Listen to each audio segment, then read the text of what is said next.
In the Christian faith, we often refer to God as Father.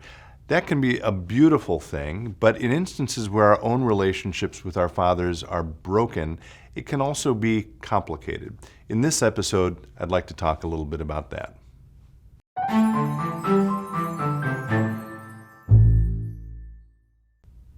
Hello, friends. Pastor Tim Westermeyer here. Thank you for taking a little time to be with me today, as always.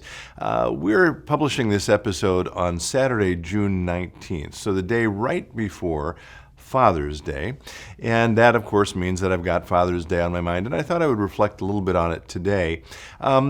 I hope and pray that all of you have a chance to celebrate your fathers or to remember them. And of course, I hope and pray that your relationship with your father was or continues to be something that is beautiful and meaningful and good. That said, I am aware that not all relationships with fathers are necessarily good ones.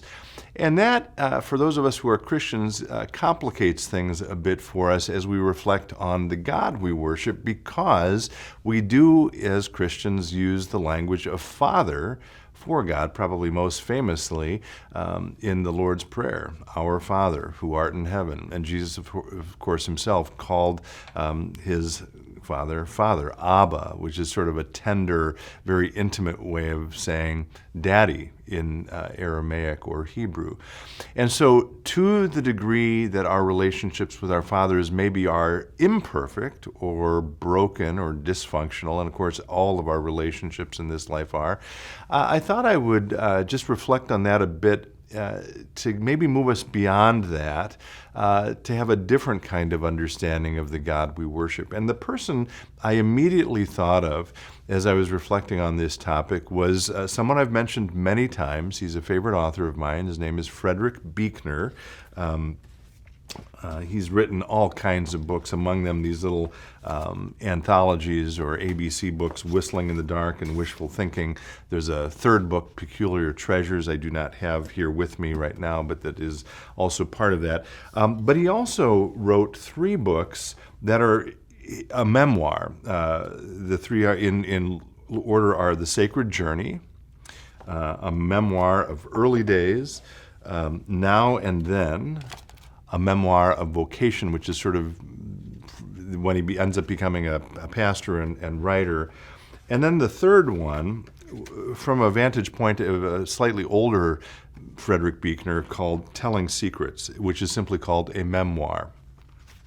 Now, why, Tim, you would say, why do you think of Frederick Buechner as it relates to fathers? And I think of Frederick Buechner as it relates to fathers, and I believe, by the way, the Sacred Journey book here, you won't be able to see it very well, but it has an image of a very little child, Frederick Buechner, with his father, who tragically took his own life. Frederick Buechner's father took his own life when Frederick Buechner was 10 years old, and his younger brother was 8 years old. And so it will not surprise you that particularly in these autobiographical books, Buechner comes back to that again and again, and in much of his other writing, he addresses it either explicitly or obliquely. And he comes to recognize in his much older years the way that terrible, tragic, awful event shaped and formed everything about him and who he is, the way it shaped his family, the fact that they tried to keep it a secret from other people, and eventually how he came to some resolution about it. So I can't share all of that writing, of course, with you in this brief space, but what I did want to share is a short passage from the third of those memoirs. Again, this is called Telling Secrets. So this is, again, Frederick Buechner is a bit of an older man trying to have a bit of the long view of his life and reflect now and maybe to integrate, I guess would be the word, that awful, terrible event into understanding who he is, and not only in bad ways, but also the ways that it was a blessing ultimately. So I'll pick it up here.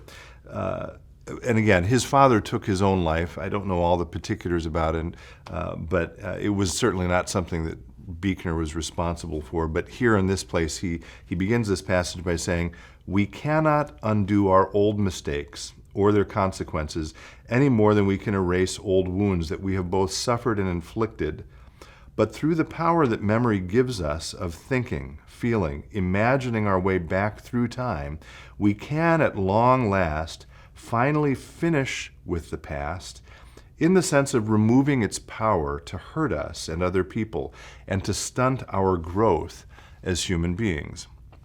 And then he goes on to say this: the sad things that happened long ago will always remain part of who we are, just as the glad and gracious things will too.